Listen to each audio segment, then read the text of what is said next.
नमस्कार दोस्तों, मैं आनंद सर एक बार फिर आपका मैथमेटिका के YouTube पर स्वागत करता हूं।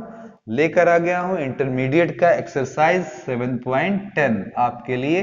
आपने पिछले भाग में देखा कि अगर कोई भी सवाल हमारे निश्चित समाकलन का है तो उस पर एक लिमिट लगी रहेगी, यानी कि नीचे कुछ अंक होगा और ऊपर भी कुछ अंक होगा। इस स्थिति में आप इसे x की निम्न सीमा और इसे x की उच्च सीमा के नाम से बुलाएंगे। इसके लिए आपको तरीका बताया गया कि आप यहाँ पर जो भी समाकलन पा जाए वो लिख लें और लिमिट लगाते समय एक बार ऊपर का मान यानी कि बी एक्स के जगह पर और एक बार इसी एक्स के जगह पर ए रखकर इन्हें परस्पर घटा ले, आपको उत्तर प्राप्त हो जाएगा। इस 7.10 में हम सीखेंगे कि किस प्रकार हम सवालों में लिमिट चेंज कर सकते हैं प्रतिस्थापन के साथ ही। यानी कि अगर आप x को t में ले जा रहे हैं तो हम जनरली बाद में फिर t को आंसर पाने के बाद x में बदलते हैं, लेकिन इस अध्याय के बाद आपको ऐसा करने की जरूरत नहीं है।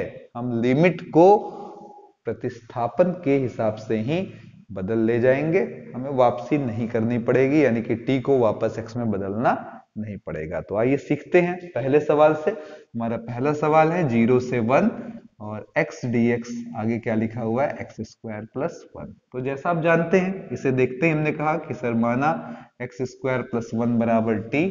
अब इसका अगर हम अवकलन की बात करें तो ये हो जाएगा 2x dx बराबर dt, यानी कि x dx बराबर dt बाई 2 हो जाएगा। तो आइए जरा x dx की जगह रख लेते हैं dt बाई 2 और एक्स स्क्वायर प्लस 1 की जगह क्या रख लेते हैं मित्रों, t। ठीक, अब लिमिट की बातें कर लें तो कहेंगे सर जब x बराबर क्या है हमारा 0 और जब x बराबर क्या है हमारा 1। ध्यान से देखिएगा, जब लोअर लिमिट x की 0 है, निम्न मान जब 0 है, तब t कितना है मित्रों, जवाब है t बराबर है x square plus 1।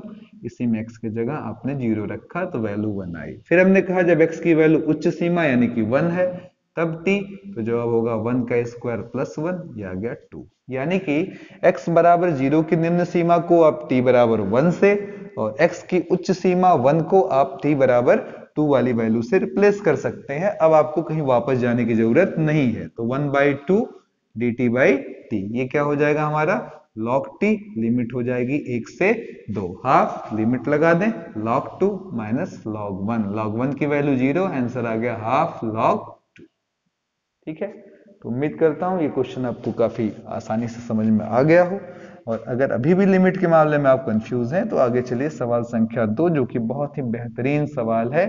Sine phi cos पर 5 फाई और आगे लगा है डी फाई, ये हमें निकालना है। ठीक है, चलते हैं इस सवाल की तरफ।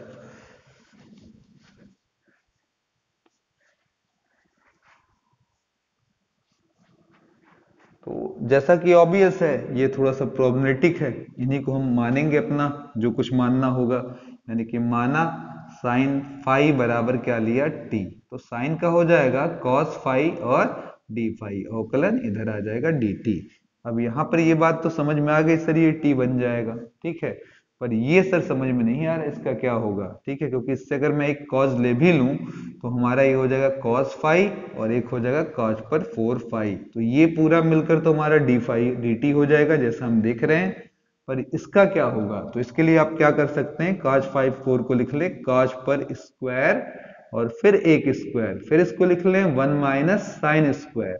अब इससे फायदा ये हो जाएगा कि आप साइन फाई की जगह टी रख सकेंगे, तो ये आ जाएगा 1 माइनस टी स्क्वायर का होल स्क्वायर। तो उम्मीद करता हूं पहले आपको प्रतिस्थापन लेना समझ में आ चुका होगा। ठीक है, अब बाकी लिमिट की बात करते हैं। तो यहां देखिए दो बातें हैं, x की वैल्यू फाई की वैल्यू जब 0 है, तो जब फाई 0 है तब t कहेंगे सर साइन 0 हो जाएगा, यहां मान रखते ही जो कि 0 आ जाएगा। और जब फाई की वैल्यू 90 डिग्री है तो हम कहेंगे सर t का मान आ जाएगा साइन 90, साइन 90 की वैल्यू कितनी होती है 1। तो अब आइए चलते हैं, लिमिट हमारी हो चुकी है 0 यहाँ पर 1, तो ये हो गया 0 to 1।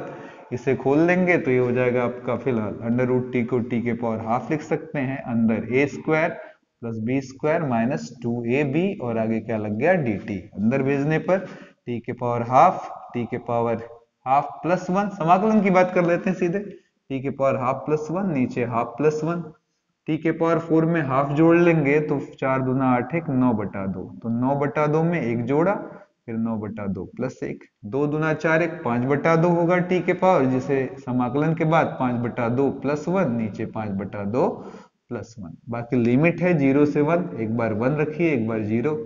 ये तो आप खूब अच्छे से सीख चुके हैं मेरे दोस्तों, तो इसको आप लगा लीजिए, फिर आगे सिंप्लीफाई कर दीजिए। हम बढ़ते हैं क्वेश्चन नंबर 3 की तरफ।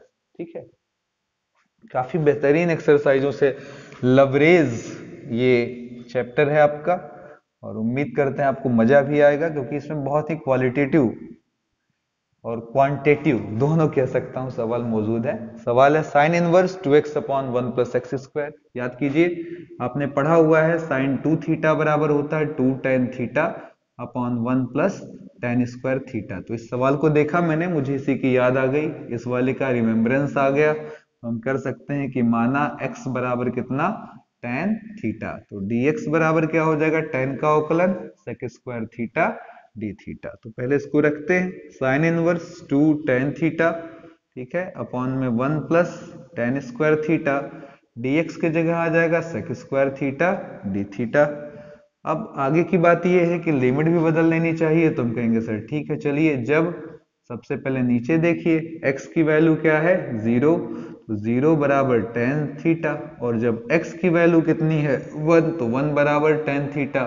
tan कब 0 होता है, जवाब है 0 डिग्री पर। tan कब 1 होता है, जवाब है π/4 पर। तो लिमिट हुआ 0 से π/4, तो ये हो गया 0 से 0 से π/4। ठीक है, ये हो गया आपका।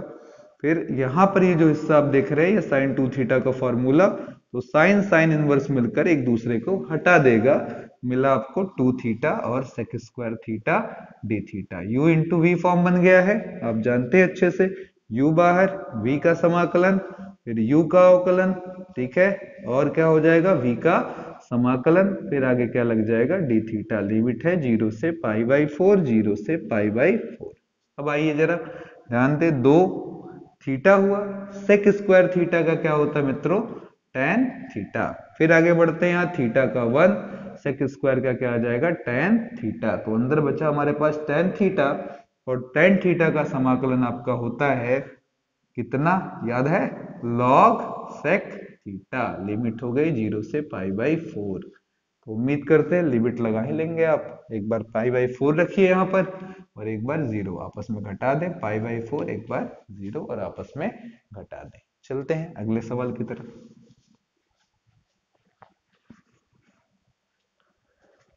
ये है आपका question number 4।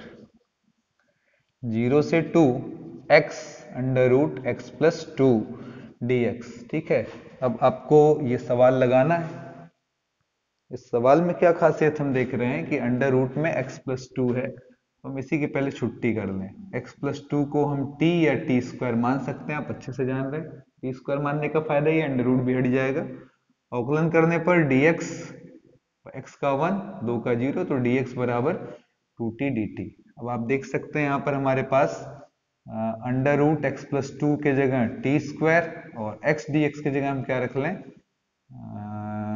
Sorry x dx नहीं, ये हमारा अंडर रूट एक्स प्लस 2 हो जाएगा टी स्क्वायर, और x के जगह पर हम क्या रख सकते हैं मित्रों, तो जवाब है सर यहाँ टी स्क्वायर माइनस 2 लिख सकते हैं, और dx के जगह क्या लिख सकते हैं, तो जवाब है 2t dt। तो ये सिंप्लीफाइड हुआ, 2 को बाहर भेज दें, under root t square t हो जाएगा, फिर ये t और t का गुणा टी स्क्वायर का t से गुणा, टी स्क्वायर से गुणा t के पावर 4, और 2 से जब गुणा होगा टी स्क्वायर का तो 2t स्क्वायर और dt। अब लिमिट की तैयारी अगर हम कर लें, तो देखते हैं कि जब x बराबर 0 और जब x बराबर कितना है 2, तो आपकी वैल्यू कितनी होगी। जवाब होगा सर टी स्क्वायर बराबर 0 प्लस 2 और टी स्क्वायर बराबर 2 प्लस 2, तो ये आ जाएगा t बराबर अंडर रूट 2, और ये आ जाएगा t बराबर अंडर रूट 4, जो कि 2 आ जाएगा। तो लिमिट हमारी हो जाएगी अंडर रूट 2 से 2, अंडर रूट 2 से 2, और अब हम आगे सॉल्व करेंगे तो t के पावर 4 का समाकलन करेंगे, जो आ जाएगा t के पावर 5/5, फिर 2 t के पावर क्यूब बाई 3। ठीक है, और अंडर रूट 2 से 2 लिमिट लगा देंगे, एक बार 2 एक बार अंडर रूट 2 रखकर आपस में घटा देंगे मित्रों। ठीक है, चलते अगले एक्सरसाइज की तरफ, अगले क्वेश्चन की तरफ। क्वेश्चन है आपका 0 से pi by two sine x upon 1 plus cos square x और डी एक्स। ठीक है, चलें इस क्वेश्चन को लगा लिया जाए। तो यहाँ पर आप देख रहे हैं कॉज हमारे लिए काम की चीज है, कॉज को टी मान सकते हैं, कॉज का अवकलन माइनस साइन एक्स आएगा, dx बराबर dt, माइनस को हटाकर उधर भेज दें, ये पूरा हिस्सा हमारा बनने वाला है dt और नीचे हो गया 1 प्लस टी स्क्वायर। बाकी लिमिट के मामले में क्या हम पाते हैं वो देख ले। x एक बार जीरो है तो हम कहेंगे सर ठीक है, x जब जीरो है तो t बराबर cos x होने के नाते cos जीरो, जिसकी वैल्यू 1 आ जाएगी। फिर हम पाई बाई टू की बात कर लें तो x पाई बाई टू होने पर t बराबर cos पाई बाई टू, जिसकी वैल्यू कितनी होती है 0, तो लिमिट हो जाएगी 1 to 0। ठीक है, और dt upon 1 plus T square सीधा सीधा tan इनवर्स x का फॉर्मूला यानी कि tan इनवर्स t बन जाएगा। और बाकी लिमिट की चर्चा कर लें तो एक बार x के जगह t के जगह 0, एक बार t के जगह 1 रख लिया जाए। tan कब 0 होता है 0 पर, tan कब 1 होता है, जवाब है पाई बाई 4 पर। ठीक है, उम्मीद कर रहा हूं सारे क्वेश्चंस आपके अच्छे से समझ में आ रहे होंगे। क्वेश्चन नंबर 6 और 7 एक ही टाइप के हैं, तो आप 6 में लगा रहा हूं, 7 आप लगा लें। लिमिट है 0 से 2 dx upon x plus 4 minus x square. पूर्ण वर्ग वाला फॉर्म है तो यहां से आप माइनस कॉमन ले सकते हैं, जब माइनस कॉमन ले लेंगे तो ये प्लस हो जाएगा, ये माइनस यानी कि x square minus x minus 4।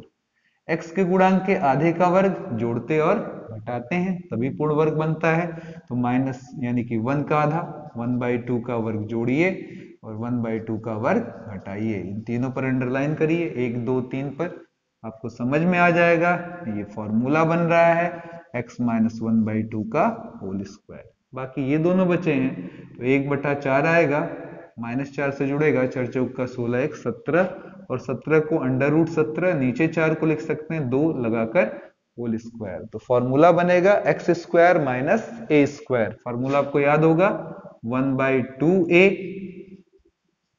फिर लॉग लगाकर x माइनस ए अपॉन में x प्लस ए, और लिमिट हो जाएगी हमारी 0 से 2, ये लगा देंगे आप, आंसर आपको आराम से मिल जाएगा। ठीक है, तो उम्मीद करता हूं ये क्वेश्चन भी आपको क्लियर हो चुका होगा। अगले क्वेश्चन में चलते हैं। क्वेश्चन नंबर हमारा 8 है, जो आपने u इंटू वी वाले चैप्टर में फॉर्मूला एक पढ़ा था उसी पर आधारित है। आइए समझते हैं पहले वो फॉर्मूला और उसके पहले का भी कुछ प्रयास। जैसे सबसे पहले यहाँ पर हम देखते हैं, एक बात समझ चुके हैं कि e के पावर में क्या लगा हुआ है 2x, तो इस 2x को t मानना ही मानना है, तो 2x को हमने t माना, dx बराबर आ गया dt/2।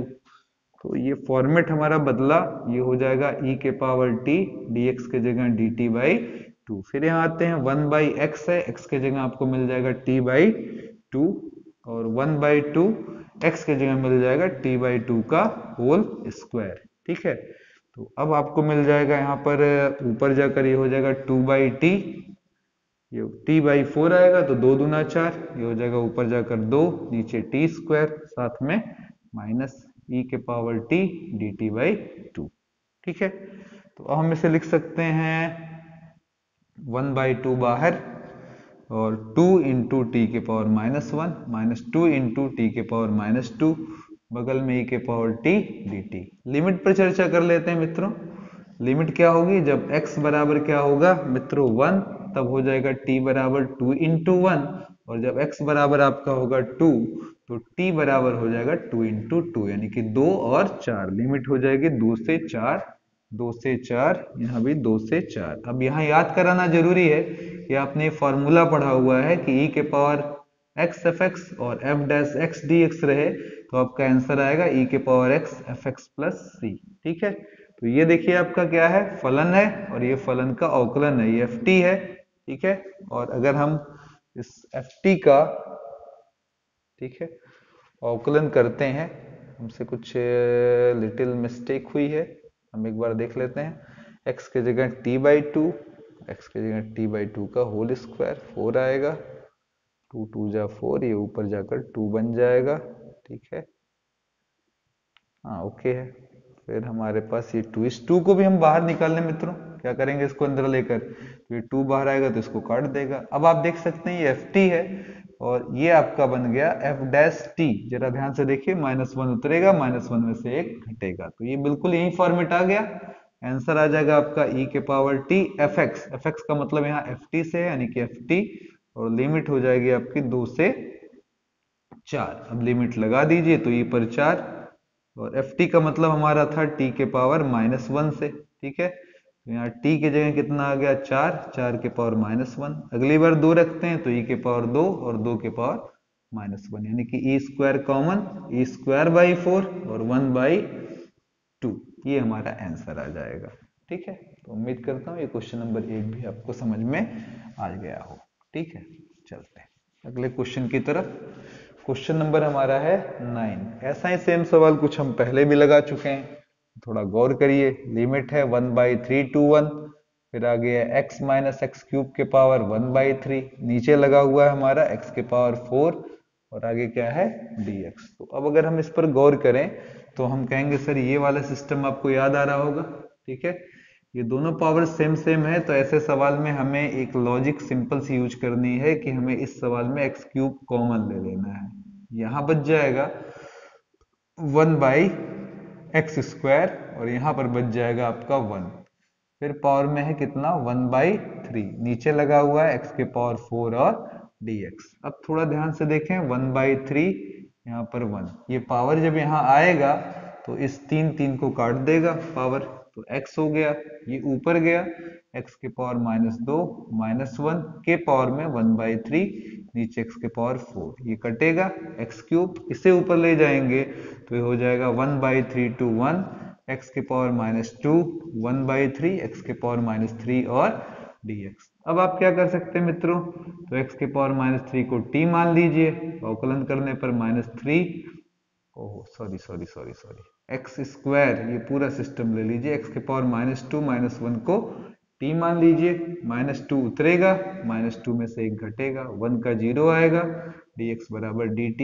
यानी कि हम लिख सकते हैं कि सर ये मेरा पूरा t बन गया, t पर 1/3 बन गया, ये हिस्सा हो गया dt/-2। बाकी लिमिट के मामले में हम एक बार रखेंगे x बराबर 1/3 और एक बार x बराबर 1, तो हमें मिलेगा t बराबर 1/x² भी इसको लिख सकते थे, तो ये लिख लेने से फायदा ये है, ये हो गया -1, और जब ये मैंने रखा दूसरा वाला तो 1 का स्क्वायर -1। देखिए इसको आप ऐसे भी तो कह सकते हैं 1/x² -1, तो इसी में एक बार 1/3 एक बार 1 रखा, ये 0 आ रहा है, और ये वाला हमारा आ जाएगा कितना, ऊपर जाकर 9, 9 में से बन गया 8, तो लिमिट हो जाएगी 0 to 8। अब इसके आगे आप सिंप्लीफाई कर सकते हैं, -1/2 बाहर, t के पावर 1/3 + 1 और 1/3 + 1, लिमिट है 0 से 8। लिमिट आप लगा देंगे, आंसर आपको आराम से मिल जाएगा। चलते हैं अगले सवाल की तरफ मित्रों। सवाल हमारा है अगला t sin t dt, ठीक है, t sin t और dt, ठीक है, और लिमिट हमको दिया 0 से x, ठीक है, आसान है, u और v, t बाहर, sin t का समाकलन, ठीक है, फिर t का क्या करेंगे अवकलन, sin t का क्या करेंगे समाकलन, और लिमिट हमारी रहेगी 0 से x, तो यहाँ भी 0 से x, यहाँ भी 0 से x, तो ये रहा t sin t का समाकलन -cos t 0 से x dt/dt 1 sin t का -cos t, माइनस माइनस क्या हो जाएगा प्लस, cos t का क्या आ जाएगा sin t, लिमिट हो जाएगा 0 से x। अब लिमिट अपना लगा दीजिए और आंसर ले लीजिए। तो उम्मीद करता हूँ ये वीडियो हमेशा की तरह आपका बहुत सारा प्यार दुलार पाए और आपके ढेर सारे कमेंट्स और लाइक्स हम तक पहुंचे। हो सके तो शेयर भी करें वीडियो को, ताकि और मित्रों को भी लाभ हो सके। फिर अगले वीडियो तक के लिए मैं आपसे ले रहा हूँ इजाजत, आपका दोस्त आनंद सर। जय हिंद, जय भारत।